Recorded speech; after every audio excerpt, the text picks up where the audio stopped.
Hello, everybody, and welcome into the MVP show for November 1st, 2020, already in November, and going into NFL Week 8, believe it or not. Alongside Dan Passante and Brennan Miller, I'm John Vicari. Thank you for tuning in, and what a week it's been. I'm going to say that again at the beginning of every show, every week, because it just feels in 2020 that it's an eventful week. And Hello, everybody. it especially was, and oh my MVP. goodness, Brennan. Third time in a row. Not third time in a row. Third time in about 5 weeks that I hear the echo audio, but it's okay because this is live and that's bound to happen. And good job, Brennan. Okay, so we'll start where I think again, it's the only way to start, and usually in November because again, November 1st, you wouldn't start with this topic. You wouldn't start with baseball, even if the New York teams were successful. Of course, they're not, but you would probably not start November 1st with baseball, but we are starting it with New York baseball. And we're starting it with the New York Mets because there was finally, the purchase of the New York Mets solidified. Steve Cohen will, unless, something miraculous happens to flip it, but Steve Cohen was approved by Major League Baseball owners and, more importantly, the city of New York to own the New York Mets, and he will take over going into the 2021 season and pretty much seizes control right going into winners meetings. So technically in 2020, but the 2021 season will be the first under his tutelage. And very interesting because at the time of when we're doing the show on Sunday, I didn't think it'd be finalized by now because there was reports on Wednesday earlier this week from the New York Post that Bill de Blasio, the mayor of New York City, for those who don't know, called Rob Manfred, the commissioner of baseball, everyone's favorite, and sort of wanted to, fight back against Cohen buying the Mets or thinking about different ways or different people he could give the franchise to. And not because of economic gain, because, Cohen is, as we'll talk about in a little later, very rich. Now the richest owner of Major League Baseball. But for de Blasio, it was a morals thing. And I don't know why. Because it's literally the only thing he can't argue coming from him. Am I going to sit here and tell you that Steve Cohen has the highest morals of any human walking this earth or out of any of the people who could have owned the Mets? No, I'm not going to lie to you. He has corrupt business dealings. But for Bill de Blasio to think that he has any high moral ground to stand on is laughable. And this is not me being political. I mean, I guess it is a little bit, but, he's disliked by everybody in New York City. Everybody doesn't like this guy. Maybe there's some who, like him a little more than others, or that no one fully likes Bill de Blasio. He's considered one of the worst mayors in New York City. And for him to step in, and I understand having to do due diligence. This is city-owned land where the Citi Field is and where the Mets operate. But not the time to step in on any moral high ground. Again, I didn't understand that at all. Thank goodness the MLB owners approved of it, and then Bill de Blasio was sort of put in a position where he didn't want to alienate everybody, and I guess did his due diligence and finally stepped aside. And he did the best thing that he does, which is step aside and let people who know what they're doing actually do it. And again, I'm not going to sit here, and maybe you guys have a better argument for this. I'm not going to convince you Steve Cohen is morally good, but he's money good. And now the Mets are a juggernaut and have the richest owner in Major League Baseball. And it'll be exciting in the coming weeks when the winter meetings happen because the Mets, like the Dodgers, like the Yankees, like the Phillies, for the first time in forever, the first time in our lifetime, will be able to compete for the big free agents. My thought process, who cares? I mean, wow. We've seen teams with money. Like, how many years has it taken the Dodgers to win a World Series when they're literally like this? Well, they're the second richest franchise in baseball. Like, wow. Yes, you can have all the money in the world, but that's not going to always put the best players on the field, and that's not going to make sure that they have the best. It's not going to be sure that they're going to be able to work together. Your coaching staff still has to work in congruency with the players and with the coaching and with the front office. Like, yeah, you can have all the money in the world, but you still have to try and put a team out there. I mean, the Yankees are the richest team in the world in any sport. The New York Yankees, up until this point, highest value, most money, and we see it's not easy for a team to go out and buy a World Series ring. And it's, yeah, you can have money, but who cares? Wow. Doesn't matter. Yeah, well, I had to get out my Mets bobblehead because I agree with what you were just saying, and I'm, just to celebrate this occasion in general. I think that it's a good thing that the Mets changed ownership. As from coming from experience, when the Bills changed ownership, they became better because Ralph Wilson, as great as he was to start the franchise, just was unable to really build a winner like the Pagulas have. I think that it's a step in the right direction for the Mets, and that having more money will be good for them. But that is true. Doesn't necessarily mean that they will win a lot more games, but one can hope as a Met fan, can't they? Yeah, and and Brennan the other thing. Oh, I was gonna say the other thing is like this: the Mets haven't been playing like a Moneyball team. Like they haven't been playing like the Rays or like the A's. Like this has been their game plan from the start, where they try and go out and yes, they've developed a lot of players through their own system, but at the same time, like they haven't been a team that has relied heavily on analytics. And they're a franchise in New York City. Like regardless, you're not going to be able to be an analytically based team when you're playing in the biggest city in the world. Yeah, I agree. And Brennan and I, as viewers, may know are Yankees fans. But I think, Brennan, just to go against your point a bit, money doesn't buy championships, especially in this modern age, because you cited the examples of the Los Angeles Dodgers, who are World Series champions this year, but how long it took them to get there. The New York Yankees have not won a championship since 2009. The Phillies, who I mentioned earlier, always have a high payroll, weren't in the postseason this season. So it doesn't mean anything. But I think at least it gives Mets fans a better feeling that they could go out and spend money. And no matter what, they're going to spend more money. It might be, Brennan, as you mentioned, on the wrong players. They may give Cespedes a 6-year deal. They may give, we don't know how they're going to allocate the money, but the fact that they're allocating money more so than they have in the last 5 years, 10 years, however long, is huge for the Mets, because eventually they're going to, strike oil and they're going to find someone. They have to. They can't be, that incompetent with the money. So I think I think it's a great thing, and it's a celebration for Mets fans, and I'm gonna give it to them. And again, it doesn't mean anything because they can go to the winter meetings and still lose out on Kluber, still lose out on Trevor Bauer, still lose out on George Springer, and maybe have JT Realmuto as your biggest free agent signing going into the 2021 season. We don't know, but I think the fact that they could compete like a big market team, because you mentioned earlier, yes, the Mets are in a New York market, and no, they don't operate like a Rays and Athletics Moneyball, but I would argue that they operate like a mid-market team, like a maybe Detroit or Atlanta, where they are big markets, but they're not over the top. I would say they were a mid-market team. Now this puts them in the top market, which they play in, and which now they could spend in as well. Yeah, my favorite picture is it's a Photoshop picture of LeBron in a Mets jersey. I just think that's hilarious. Like yes. I've just been sending that to Mets fans, and I know it's just like, yeah, congratulations on your money. Here's your best player.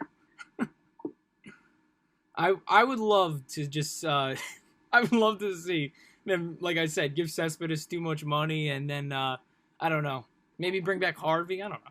No, but the funny thing for me is in terms of just the money, because I think it changes a lot.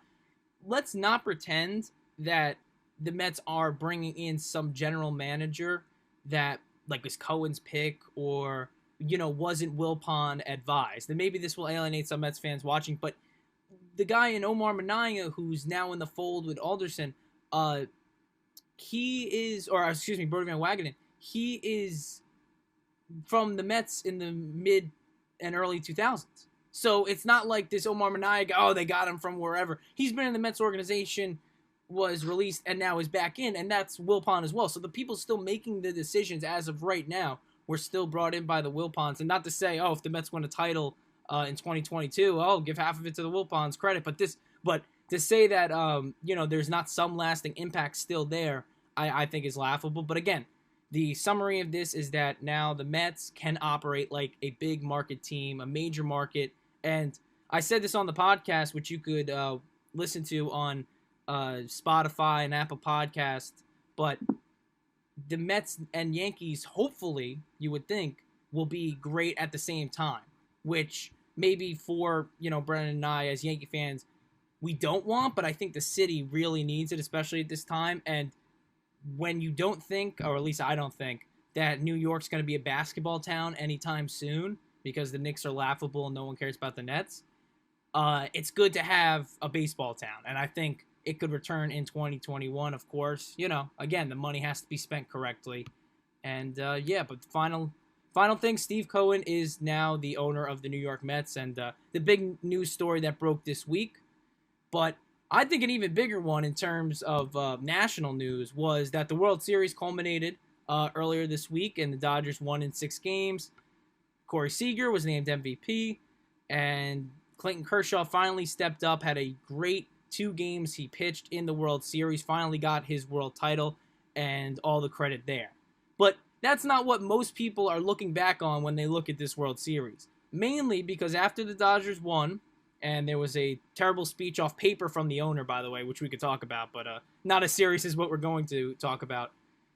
They cut to commercial on Fox, and then they return, and Kevin Burkhardt breaks news that Justin Turner, third baseman for the Los Angeles Dodgers, who was pulled earlier in the game for reasons that the broadcast team at the time did not know.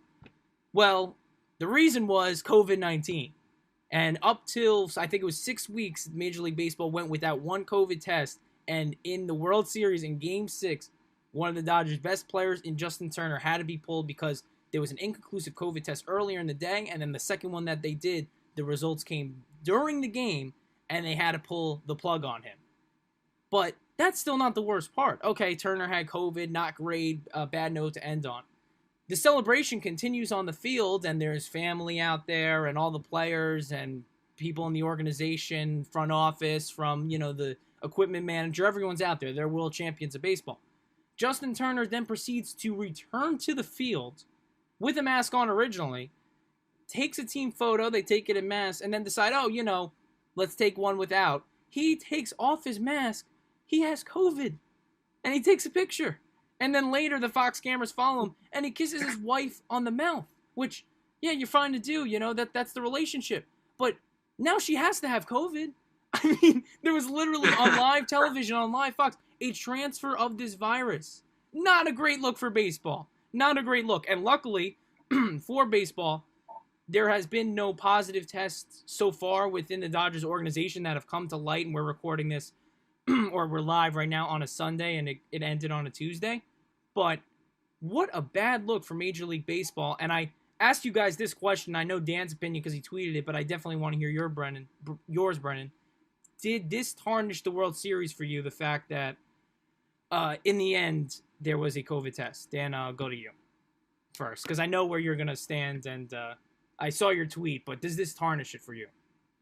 I mean, it definitely hurts the celebration. And, I mean, for me, it bothers me a lot, this guy went out on the field when he knows he has the virus and celebrated. Oh, he's never won a World Series before. I don't care. Neither is the coronavirus. You're going to spread it. You need to stay inside. But it's just, I think it mirrors what we do as a country. More importantly, did you know, through my research right now, that January 22nd, 2019 was Justin Turner Day in Los Angeles? This guy got a day. How does that happen?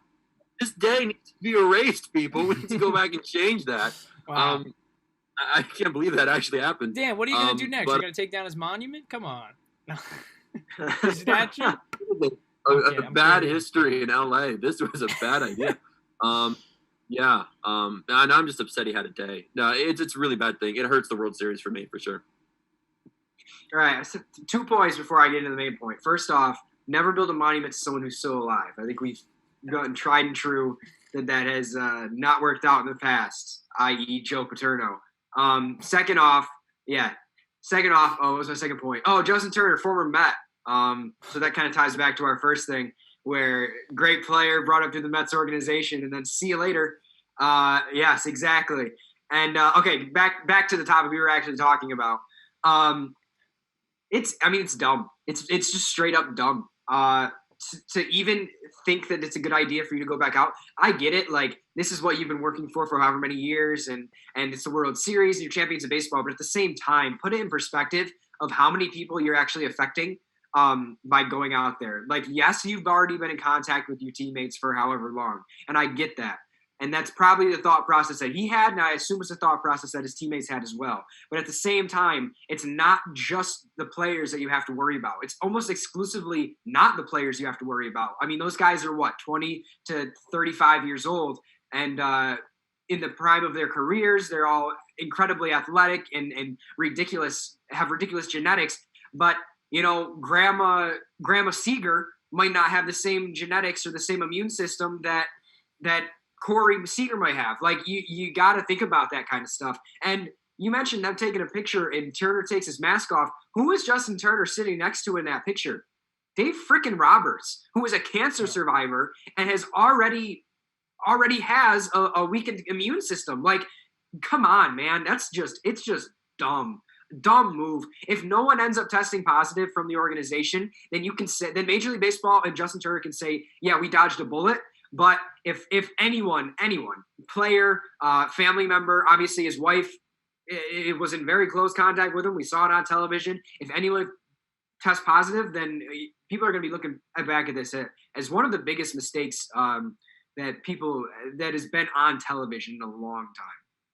Yeah, and Kenley Jansen, who was also on the Dodgers, I believe had COVID earlier in the season, but has a heart condition, a pre-existing condition. So even Roberts, who's of age where this can affect him more than just a week in bed, and Jansen as well. And you had Rays like Arozarena earlier in the season who had it as well.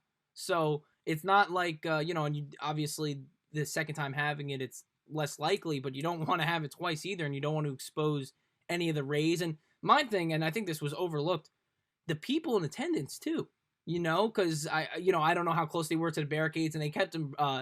I think Major League Baseball did do a good job in terms of socially distancing the crowd, and it was a good capacity, unlike some of the college football games we've seen. But this falls on Major League Baseball. SEC nothing. Yes, yeah. It means more, Brennan. It means more in the SEC. But the I give Major League Baseball credit for the socially distanced crowd, but how does this happen? Because, Turner getting COVID's one thing, but to find out not before the game, not before he gets, to around his teammates the whole game, around the Tampa Bay Rays, and then has to pull him mid-game, and then when you pull him and there's a post-game celebration, you don't restrict him from going back onto the field. And I know they couldn't have had like Secret Service, security guard, or whatever holding him at gunpoint back there, but maybe a little bit better effort. And this falls on Turner as well, because he is risking others, and now most of the Dodger teammates came to his defense. Cody Bellinger thought it'd be unfair for Turner not to be part of the celebration because he has been an integral part, has Turner been in this World Series, and Turner's a liked guy in the clubhouse. I don't think there were any people who were like, oh, it's all right, he could, join us on the parade or on the plane. He is very well liked, and I think that also came into play as well. And it's a bad job out of MLB. It's a bad job out of Turner. It doesn't tarnish it for me, maybe to the extent of Dan, but it definitely puts an asterisk next to it for me. Like, it was a bad taste in my mouth. And it was bad for baseball because we saw the NHL and the NBA stumble in the beginning with their bubbles, but then throughout, mostly go without a hitch. And then for baseball, they didn't have a bubble. And then when they finally went into a bubble system where they had one neutral site for the World Series, there was still a COVID case. So you would think that, and this is not an accusation or anything, but it had to be some irresponsibility breaking that bubble because it wasn't traveling. It wasn't like, coming from, San Diego, even though that was the American League Championship Series location, but coming from one city to another and then before game one. This was game 6 in the series. So already a week in Arlington, Texas. So, and obviously there's been no reports of how Turner got this, and I'm sure they'll contact Trace and whatever. And luckily for Major League Baseball, no one as of right now has reported that they've had it, but, not how I thought we would recap the World Series, which I thought was, a very good one in terms of the gameplay and built young stars like Randy Arozarena and solidified the Hall of Fame case for Clayton Kershaw. But the overarching storyline will be Turner. Yeah, and that's the thing. Like it was a good World Series. Like we had, think about the drama that happened just the game prior. That walk off for the Rays to force a game 6. It's this series was shaping up to be something that would be worthy of people talking about it for years to come. But then it at the end, one mistake by one person, and that's what we're talking about on a Sunday, as opposed to the Dodgers taking home their first title in X amount of years. Justin Turner Day needs to be reversed, man. That was a mistake. That was a big mistake. What day is that, by the way? I missed it, Dan, when you originally said it. It was January 22nd, 2019. Wow. Is it a yearly tradition, or was it just the one day? I think it was just that one day. Okay. Okay. City of Los Angeles. Yeah, it was 2019. Yep, okay. January 22nd. So there you go. Yeah, I don't think they'll bring it back for 2021. Probably not. All right, we'll stick with baseball, going away from the World Series and away from the Mets. We'll look at the other team in New York, and not a lot of big news concerning the Yankees. Again, we are in November, so no gameplay to be had and before the winter meetings. But the Yankees did have to make a couple decisions in terms of team options, and they decided to bring back Zach Britton, which I think is a good move from them, a bullpen piece, and giving him, I think what he deserves and what he would have gotten in free agency. But then also not deciding to bring back Jay Happ as well as Brett Gardner. And Brennan, I want definitely your take on this, but my thing is, one, we could let Happ go. He's fine. We don't need him to be our opener after Garcia. That didn't work. Paxton's a better lefty. Montgomery's a better lefty. Unless at the veterans minimum he wants to return, if there's nothing else. But Brett Gardner, and people know if they've watched My Favorite Player, I think he made $10 million last year and was the team option for $10 million this year. That's way too much money for him. You got to bring him back at the veterans minimum, in my opinion, if you can. Now this is of course accordingly up to Brett Gardner. He could deny the veterans minimum and test free agency, but I think he's a guy that if the Yankees don't bring him back, he would retire, at least if he's smart, because he'd be a forever Yankee. He's top 25 all-time in wins above replacement in Yankees history, and he's not a starter. I'm not, I wish that he could be, and I still think he has the defensive skills, and maybe through a 162, if, again, like in 2018, or 2019, where he goes above expectations, can be in the lineup, but at least bring him back as a piece off the bench, I think. I think he's too important in the clubhouse to take him away, especially from a team that doesn't know winning success, quite frankly. They don't. Gardner is the only World Series champion from that 2009 team left because CC, didn't come back for the 2020 season. So I think they should bring him back. And again, at as little as you could get him. And of course, it's up to Gardner. But Brennan, do you think I'm off here? Do you think they should just pave the way for the young outfielders and bring up Esteval Florial and get rid of Gardy? Yeah, I actually think you hit the nail right in the head. As far as what should happen, I mean, you're not giving Brett Gardner $10 million this season. It's just not going to happen. He's not playing at that level to earn that kind of money. So for them to decline the option made a lot of sense. I just again mentioned Jay Happ. See ya. Not for $14 million. No, thank you. Go wherever else, but it's not going to be New York. Brett Gardner. I think the outfield is just too crowded. I agree. I think they should try and get him back in the veterans minimum. Obviously, he is, as you mentioned, the only player left from that 2019, the only player who won a World Series with the Yankees. But the outfield, I mean, you got how many people in the outfield right now? Hicks is on a long deal. Stanton's on a long deal.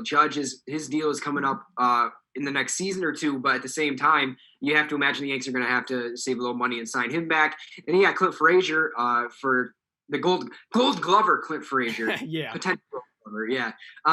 But then, as you mentioned, Estevan Florial, and then this kid Jason Dominguez, who is 17 years old and hits the ball 486 feet. The outfield's just too crowded. It is. And you can't afford to pay a guy like Brett Gardner, who, while he can put quality at bats up, doesn't play the style of baseball that the game is moving towards. Like, he's not a guy that hits 30 home runs a year. He's a guy that hits maybe 11 or 12. I forget how many he had in his 2 seasons ago when he had his career high. But that's just not how the game is played anymore. I think he's lost a step in the outfield where, now that you've got a guy in Clint Frazier, whose defense, while it has improved, I'm not sure that he's a Gold Glove candidate or should be a Gold Glove candidate.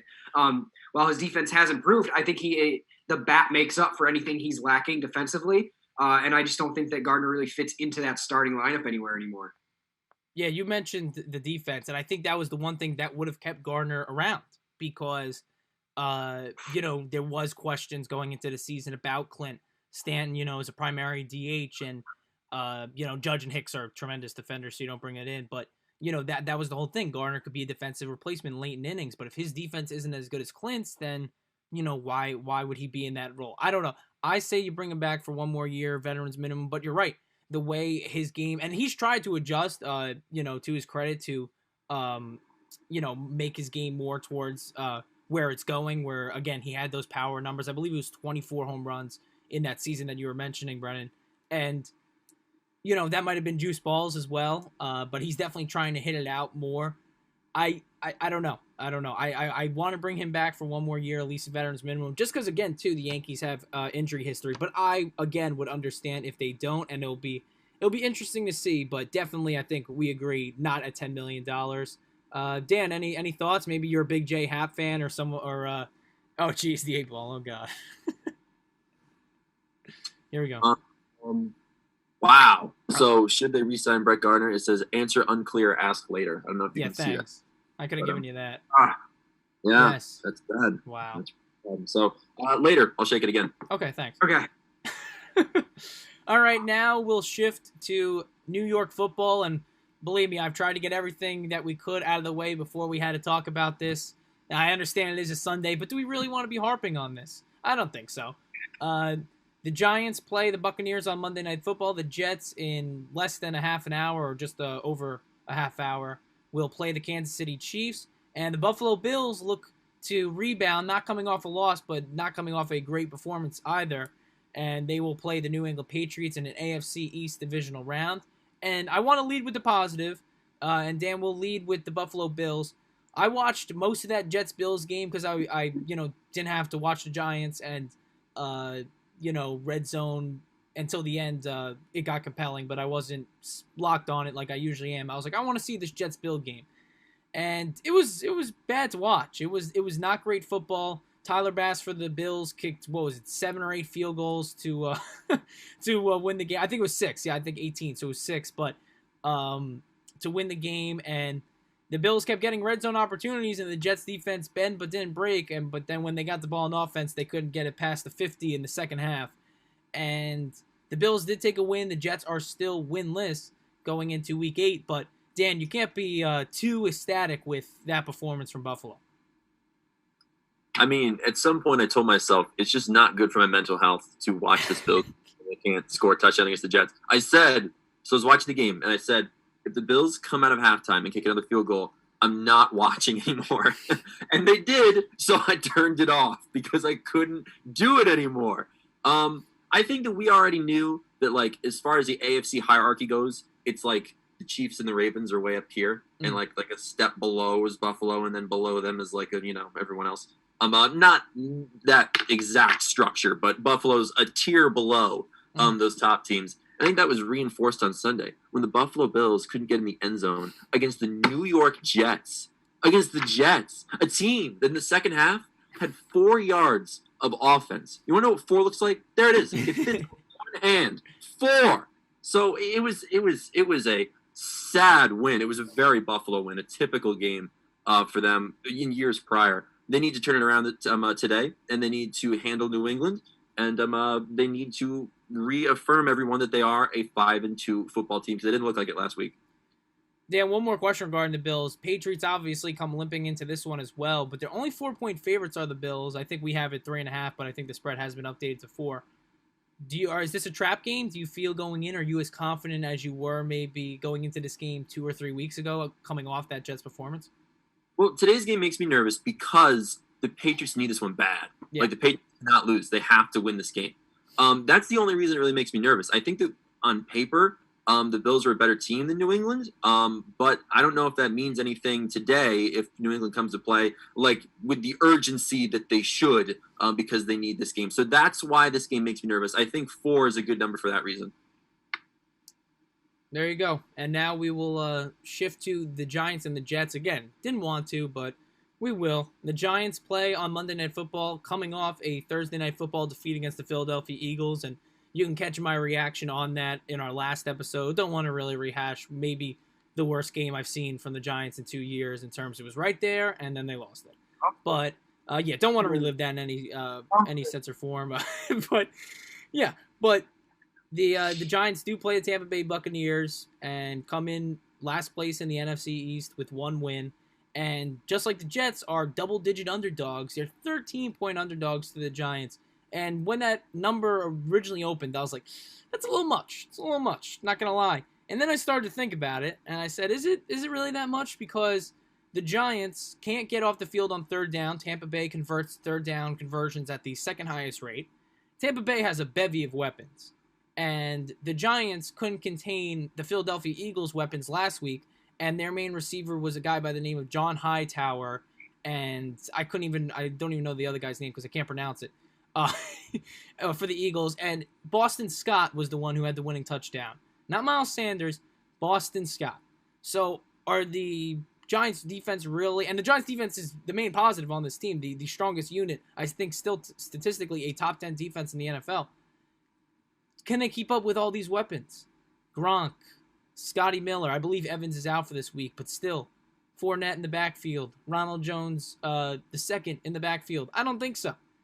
And even if they do, could the Giants score 20 points on this Tampa Bay defense? They're an underrated unit. I don't think they're regarded as like one of the best in football, but you look across every statistical category, they are.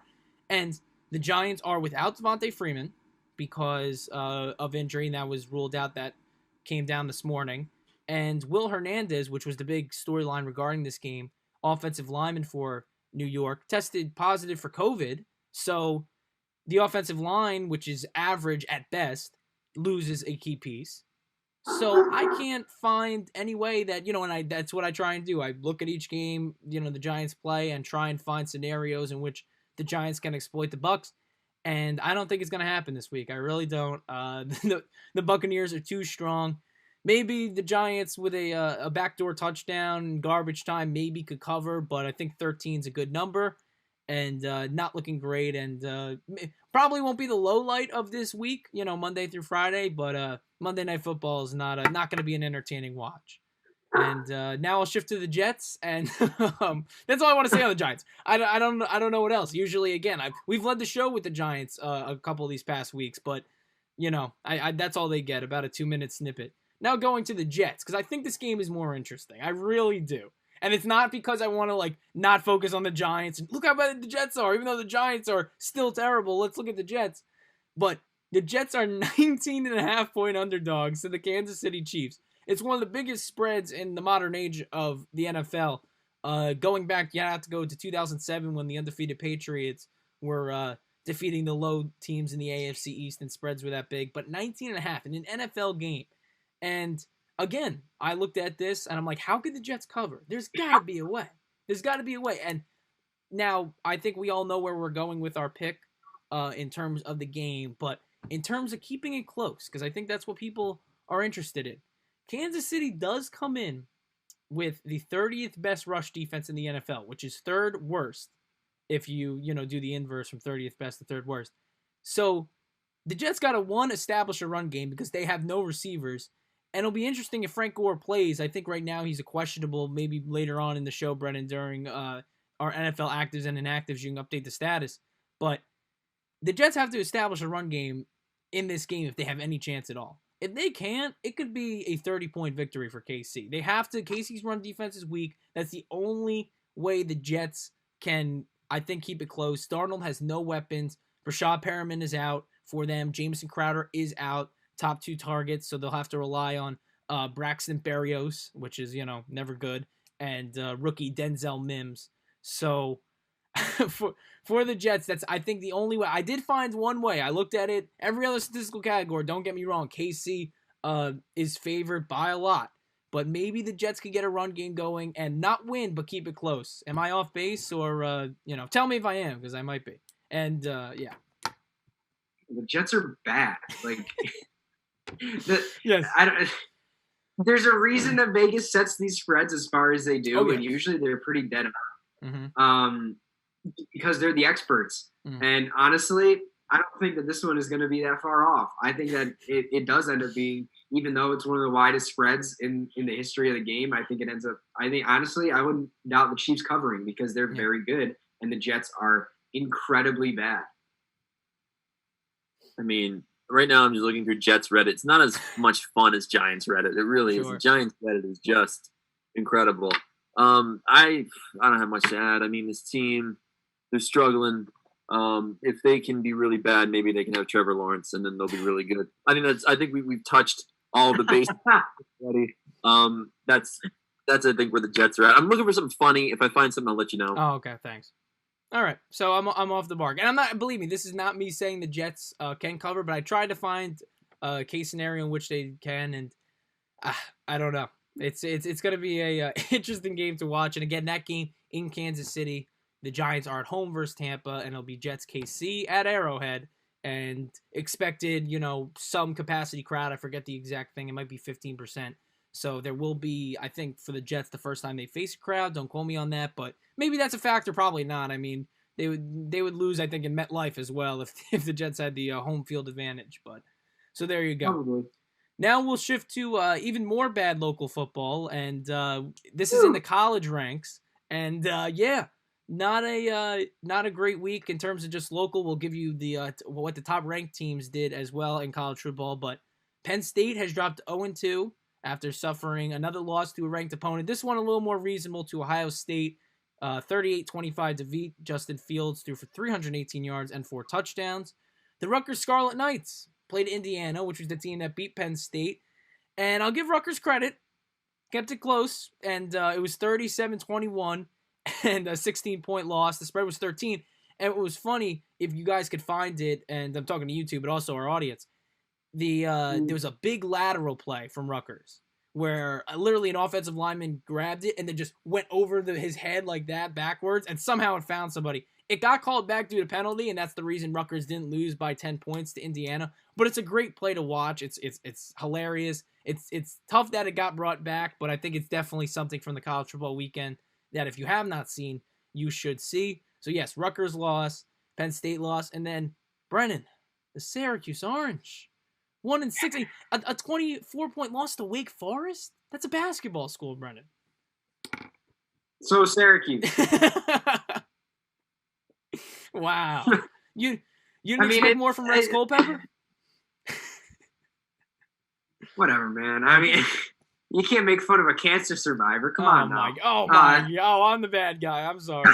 I'm sorry. I didn't realize Tommy DeVito was Trevor Lawrence. They can't compete with Wake Forest. They're in the ACC, for goodness sake.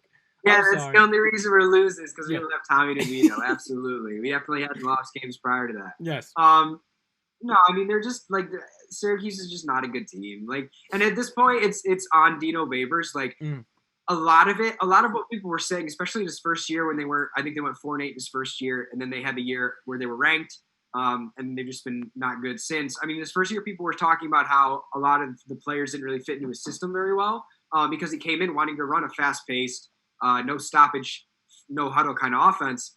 And a lot of the guys, Syracuse had been running a pro style before that, or a run game, or relied heavily on their run game. So a lot of people are saying that that's the reason why, but now, like, it's been 4 years. All the players on this team are your guys, including Tommy DeVito, including Rex Culpepper.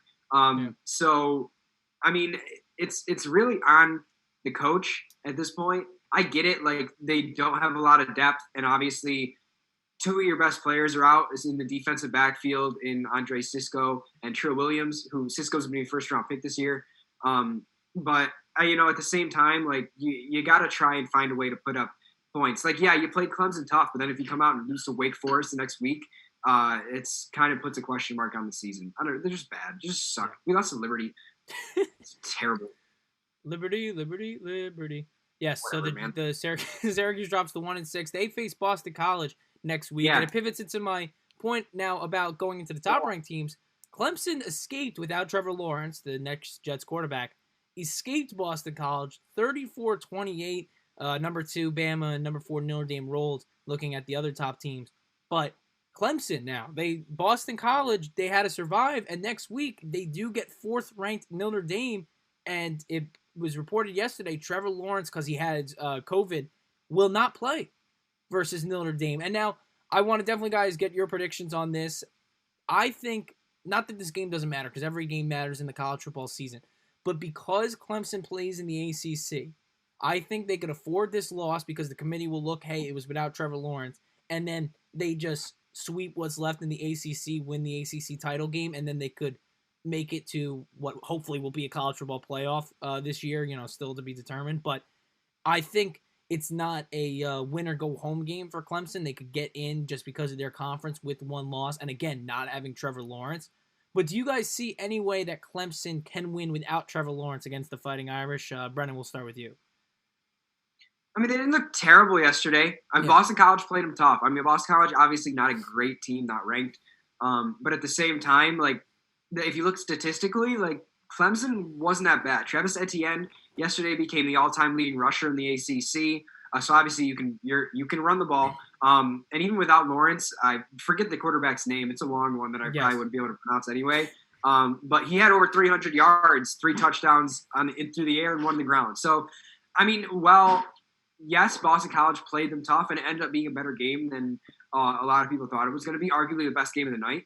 I think that they have a chance next week, even without Lawrence. And as you mentioned, even if they lose, more than likely they still make the college football playoff because the committee is going to look at that loss without the presumptive number 1 overall pick overall and say, you know what, they lost to another team that's probably going to make the playoff. And it doesn't hurt that the Big 12 essentially eliminated themselves yesterday from contention. The only person that they had, or the only team that they had that really had a chance was Oklahoma State, who was sitting at number 6. And Texas came out and beat them yesterday, which usually I'm a big horns down guy because for some reason I'm a Texas Tech fan. But the Big 12 opened up another spot because now don't really have to worry about anyone from there with Texas having a loss, Oklahoma having a loss, Iowa State having a loss, and Oklahoma State as well. Yeah. Dan, any thoughts on this? Yeah. Like having numerous losses. Yeah. I was just going to say that Texas-Oklahoma State game was awesome. I did watch the end of that. This game that Clemson's going to play against Notre Dame is meaningless. It's like when the Clippers play the Lakers and Kawhi Leonard sits out. It's like, all right, now what? Like, we still don't know how this is going to go in the playoffs. If Clemson doesn't make the college football playoff because they lost Notre Dame without Trevor Lawrence, that's a joke, and it should not happen. I think they should certainly get in. And I think next week's game, unfortunately for the viewer, means nothing. So let's just get it over with and move on. There you go. I mentioned the Big 12, but the Big 10 did the same thing to themselves yesterday as well. I mean, Michigan took a big loss to Michigan State. So that one hurts.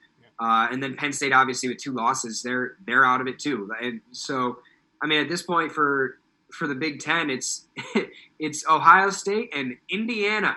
Woo. By running back Stevie Scott, Syracuse, New York. Oh, geez. Let's go. Brennan, also Rutgers, the Big Ten title, they lost yesterday too. So Right, obviously. Yeah, obviously. So yeah. So there you go. That's our college football roundup. And now we'll pivot in to our MVP segment, and very fun segment. This is where we look at the MVP of the last week, someone we thought, or an entity, or it's all over the place really what we could determine our MVP of the week. But it's someone who we thought had a great week, or, honoring something that happened this past week. I'll start, and I usually go the broadcast route, and I'm doing the same this week, and I'm honoring Joe Badingo. Joe Badingo is a WFAN host, for those who don't know, and he hosts, will till November 9th, the Joe and Evan program on WFAN here in New York. And Joe Badingo started out, how he got on the fan was winning a contest to host a show. He was Joe from Saddle River. He'd call in. Literally, he won a contest, and then he's like, he goes on air in 1994, and he's like, bro, the Jets, are you serious, bro? With Rich Kotite, bro? So, and from there, he would do overnights for the station for a while, and then paired with Evan Roberts in the mid-2000s. They would do middays for a very long time, and then when Mike Francesa left, they went into the afternoons. And look, Joe Badingo may not be the most refined broadcaster. He may not be the what you teach in journalism school, what we learn, how to be. But in terms of someone who could talk like an average Joe, pun included, someone who can relate to sports, can have a conversation with a caller, felt like an everyday guy, that was Joe Badingo. You could listen, to, because WFAN each week puts it on YouTube, Evan and Joe's rants after the Jets lost each week, and you have 8 to choose from this year. Each one is classic. And Badingo's like, bro, Adam Gase, bro, I'm going to die without a championship, bro. And that's literally how he sounds. It's a great impersonation from me. If you don't know who he is, just find a clip. It's hilarious. It's funny because his teams, and it just shows, I think, the irrelevancy of New York sports during our lifetime, which is sad. He is a Jets, Knicks, Rangers, and Mets fan. he joined the station in 1995. So that means he has never seen his team win a championship as a host on the station, which is unbelievable to me. Obviously, if he joined a year earlier, he would have seen the Rangers Cup in 94, but he joined in 95, so not one championship. He did not get to cover one championship as an employee of WFAN. I know there's worse matters in the world, but just looking at that, I saw that and I was bamboozled. I was like, are you kidding me? That is absolutely crazy. But yes, Joe Beningo is my MVP of the week. His final show is on November 9th with Evan Roberts, and then Craig Carton, straight out of prison, will join Evan Roberts and go against the Michael Kay show in the afternoons in New York. So that's great also, right? You know, second chances, yay. So there you go. Of course, the only show you should be listening to is this one, but I thought I'd give Joe a little rub for the MVP of the week. Dan, what is your MVP of the week? I think it's fantastic that you chose Joe Beningo, and if Joe Beningo found out that I didn't pick him, he'd be like, "Are you serious, bro?" Very, very upset. Which, by the way, how about Kay listeners now competing with Carton? I don't know if you could get any more different from Michael Kay and Craig Carton. Who's gonna lead Kay to go to Carton is my point. Anyway, it's been a fantastic week. You know, people on Giants Reddit is always a top candidate for who it should be. Coming in second this week for who I wanted to make my MVP is anyone who doesn't listen to political polls. Remember, people, they don't mean anything. Go out and vote. But I think this week I was forced, I had to, and I'm not that upset about it, make my MVP Lorne Michaels of SNL for getting the New York City band, one of my favorite of all time, The Strokes, to perform last night on Halloween night. That was fantastic. And after the election, Dave Chappelle is going to host just like he did in 2016. That's going to be really cool. I think it is fantastic that he booked one of my favorite bands ever last week, and then Chappelle, like he did 4 years ago. So for the comedy legend, it's going to be Lorne Michaels this week for me. Okay, so my MVP of the week, it's not one specific person, more of a concept. Obviously, Dan, you mentioned it, and it's the first time that we brought it up, but yesterday was Halloween. So my MVP of the week is celebrities dressing as themselves as Halloween costumes, a la Trae Young, who literally tweeted, anyone else dress up as themselves for Halloween. And I really just want to get to the level where that's all I have to do, where I can just be like, yeah, I'm Brennan Miller for Halloween today. Or, hey, I'm John Vicari for Halloween. That's really all I want. But no, I mean, there were not a lot of great costumes. Obviously, not a lot of people going out this Halloween compared to last. But to watch what sports celebrities do for their Halloween costumes is always fun. I mean, you got the Wades dressing up as a graham cracker, which was good.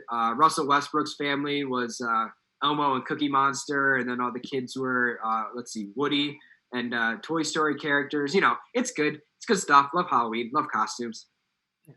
I actually put on a garbage bag and for Halloween, and people thought I was the Giants. So they're like, "Oh, you're the New York Giants for Halloween?" So yeah, there you go. So yeah, you're being yourself. I don't like that at all. Sorry.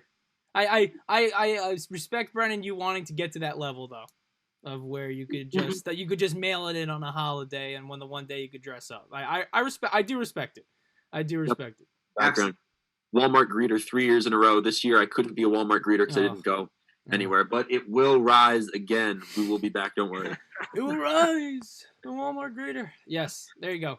Very, very good. And homemade, by the way, Dan. That's not something off a website. You made that yourself. Yeah, I think you should bring it before we pivot into our picks. And before our picks, Brennan, do you have our inactives and actives of the week while Dan shows the audience his beautifully made Walmart greeter costume? Yeah, let's look at some early week 8 actives and inactives. Looking at my phone because obviously I'm an insider, definitely not just reading this off the Bleacher Report. Of course. Actives: Dalvin Cook, Damian Harris, Frank Gore is active, so your question answered, John. Michael Pittman active, Tyler Higbee active, and for my Green Bay Packers, Mason Crosby is active. As far as inactives, Mark Ingram will not play, neither will Jamison Crowder, John Ross, Ryan Edwards inactive, Micah Hyde, former Packer, current Bill, inactive. Mike Hilton is inactive, and then the big left tackle for the Green Bay Packers, David Bakhtiari, is inactive as well. So there you go. Inactives and active. So edit your fantasy roster if you must before the 1 o'clock kickoff. And now it is 12:50, so we will get into our NFL picks for Week 8. and definitely an interesting slate of games. And where we always start are our game of the week lock and upset picks. And there was really only one direction you could go with the game of the week this week, and it's in the 1 o'clock window, so coming up, and that is Steelers versus the Ravens. Ravens are 3.5-point favorites, and just a game of the week record update. I'm 5-2, Brennan is 5-2, and Dan is 4-3 in these game of the week picks. And I'll start with who I think will win the game of the week between the Steelers and the Ravens, and I'm going with Pittsburgh. I think that the Baltimore Ravens, up to this point, have played great defense, but the offense hasn't lived up to the expectations that maybe were seen in the preseason. While the Steelers are just playing how they have to. They're not blowing out anyone by any means. They're playing, I wouldn't say to their competition, so they're not playing down, but they're doing enough to win each week. Last week they impressed me versus the Titans, and I understand Tennessee almost came back, but it was a dominant start from Pittsburgh. I think if Pittsburgh does the same, where they come out and they dominate early against the Ravens don't have that vertical threat down the field and that quick scoring ability where they can come back on Pittsburgh. Same way, really, like Tennessee. So I would favor the Pittsburgh Steelers in this game. Dan mentioned it on the podcast. This is definitely a pick'em, and you can go either way with a justified argument. But I'm going the Pittsburgh Steelers, and Brennan, you disagree. Yeah, sorry, I was mid-yawn. Not because of what you had to say, just because I'm tired in general. Yeah.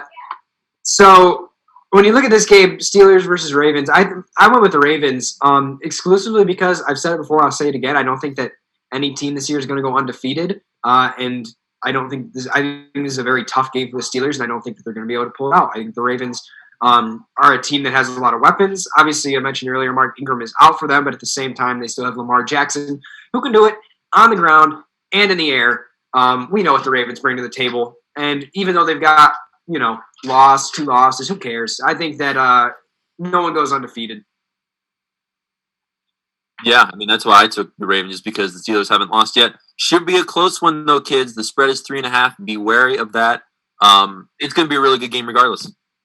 So there you go, our game of the week picks. And now we'll shift into our locks. And very interesting because you have some domination with the locks from Brennan. He is 7-0 on the season. Dan is 6-1. I'm 3-4. I couldn't buy a lock. I have to go to a locksmith to buy a lock because that's the only place I'm getting it. I'll start because I guess mine is pretty much worthless at 3-4. I have the Chargers against the Broncos. Chargers are -3, and they're in Denver. And this is the reason, because usually, in Denver in November, not a place you want to play. And last week, Kansas City had to play Denver in snow. Today in Denver, it is the warmest game in today's action. It's 61 degrees in Denver and sunny. That's LA weather to me. So that's what the Chargers are going to go out there and do. And I think that's very interesting. I love how snow one week, 61 degrees the next. That favors Los Angeles to me. I think they'll have enough to get it done. A pivotal AFC West matchup. And if the Chargers want to keep in distance with the Raiders and maybe get in as a wild card team, these are the games that they're going to have to take and to try and turn their season around. And I think the Chargers a little better than the Broncos, and they will get it done in a close one on the road in Denver. My lock this week is the Packers, who are playing the Vikings. Packers favored by 6. They're at home, not that that matters. But like I said yesterday, and I'll say it one more time for all of the people who have watched NFL commercials for years now, Packers have DirecTV. The Vikings have cable. And that's why I took the Packers. Yeah, same as Dan. Packers, lock, easy. Hit the button, lock it in, throw away the key. Green Bay -6 in that game and why they can qualify as a lock.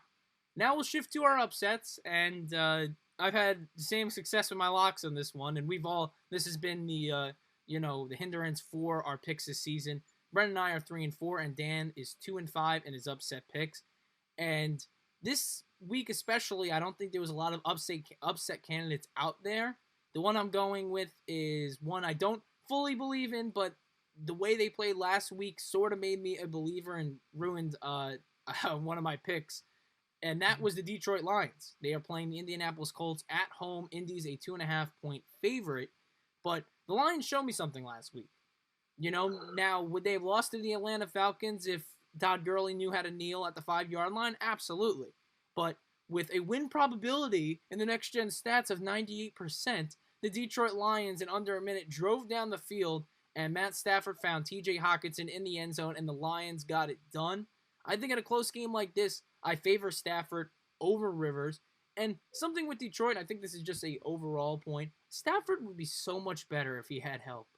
I mean, he's been in Detroit for years, and he's a good quarterback, man. I'm not going to put him top 10 in this modern day NFL. He was a couple years ago, not anymore. But if they just gave him something, and I know he had Calvin Johnson, Megatron for all those years, but if they gave him a defense and a couple more weapons or a consistent running back, and hopefully that for the Lions is DeAndre Swift, but he's just too talented, and the Lions wasting, I think, another career in Stafford. But I do have them today as my upset pick. Brennan, what is your upset of the week? I'm going with the Chicago Bears. Da Bears. Beating the Saints. They're 5-point dogs, and I'm the only one who's picking the Bears in that game. And I know that the Bears aren't a great team, but neither are the Saints. I think both of them are kind of – there's that upper echelon of teams, Steelers, Titans, Seahawks, Packers, teams like that who are real contenders to win the Super Bowl. And then just below them is the teams that, have good records and it's teams that have good records now and weren't supposed to be good, or teams that were supposed to be good at the beginning of the year but have bad records. And I think that's where both the Saints and the Bears fall. So I think that the Bears maybe just have a little bit of an edge with a little bit of more of a hot run that they have gone on. I know they lost last week, but at the same time, at one point last week, they were the number 1 seed in the entire NFC. And I don't think that there's enough respect there for that, regardless of it's like the Packers last year. You don't expect them to win games, but they just go out and continue to win. So I don't know. Upset there. Bears. There you go. Yeah, damn. Yeah, I was going to say I got the Niners over the Seahawks for my upset. I like both of your upsets, though, and yet here I am. I think the Niners can win this game. It's going to be a tough one. I mean, they've struggled against the Dolphins and teams like that. I don't really have too much justification. I think the Niners can win this game. That's what I have. There you go. Those are our Game of the Week lock and upset picks, and now we'll go through the rest of the slate. In terms of points, going into Week 8, Brennan with 84, Dan with 79, and I have 69 on the season. We'll start. Nice. Yes, nice. We'll start with Steelers-Ravens. We already went through that. Again, our Game of the Week. I have the Steelers, and Brennan and Dan have the Ravens. Dan, up next, the Bills and the Patriots. Your team, Buffalo. Is it a trap game? Patriots, Bills. All three of us have the Bills. Buffalo favored by 3.5. I think Buffalo should win this game, kids, but be careful. I mean, New England really needs it bad. Next up, Chiefs and Jets. This would be as Dan likes to call it, the Cartoon Network Game of the Week, because the spread's 19.5 points. And none of us are taking the Jets. I mean, no one's going to take the Jets ever again in all time, because they're a bad team and the Chiefs are a very good team. And I don't think that 20 points is going to be enough in the difference between this one, all three of us with the Chiefs. Next up is Colts versus Lions. I gave you reasoning behind picking the Lions. Brennan and Dan went with the Colts. Probably the smart decision because I can't hit an upset this year. Next, we have Titans-Bengals. I was wondering where that team was I'd like to yell about. The Washington football team has this week off. That makes me so sad. I like to yell. Titans-Bengals. John and I have the Titans. Brennan has the Bengals. Titans favored by 7. I think that may be a good number, but we'll see. One of us has the Bengals. Vikings and Packers is next. All three of us with the Packers. We talked about it. Dan said it. Packers, DirecTV, Vikings, cable. After that game, we have the Raiders and the Browns. This should be a close game, people. All three of us have the Browns, but quite honestly, I could see it going either way. Browns favored by 1 in Cleveland. Rams versus Dolphins is next. Rams favored by 3.5. All three of us have the Rams in this one, actually. A little bit of a surprise there, but they came out, looked good last week against the Bears, the team I have for my upset, and I think that they're able to continue that run on the Dolphins, who are another one of those teams where not supposed to be good, but have won a few games they probably shouldn't have. Chargers versus Broncos up next. Chargers are my lock. Brennan and Dan are picking the Chargers as well. 61 degrees and sunny will favor a team from LA. Saints versus Bears. Already talked about it. Bears, Bears, my upset of the week. Everyone else has the Saints, though, so that's going to be a big points game for all of us. The 49ers and the Seahawks. Seahawks favored by 3 at home. I have the 49ers. You guys have the Seahawks. Again, should be a fun NFL. The worst Sunday night football game, maybe of the season, Cowboys versus Eagles. Eagles are favored by 11 points. The Cowboys are starting, as of right now, my boy, Big Bad Benny DiNucci, the kid from James Madison. Won't make much of a difference. We have the Eagles across the board. And then Monday Night Football, November 2nd, the Giants versus the Buccaneers. Daniel Jones has 4 career wins. 3 versus the Washington football team, 1 versus the Tampa Bay Buccaneers. The problem, he beat a team led by Jameis Winston in his rookie season. This team, the Buccaneers that Jones is playing, is led by a guy named Tom Brady. That's going to be the difference. Tampa Bay's favored by 13 points. Brennan and Dan obviously have the Bucs. Who wouldn't? I will lose points because I have the Giants this week. All right, so that does it for the MVP show for November 1st. I heard something happens on Tuesday this week. Not sure, but if you guys want to participate that, you can. I don't know. Besides that, have a great week. And anything else you guys want to say before we sign off? Please vote, people. Please vote.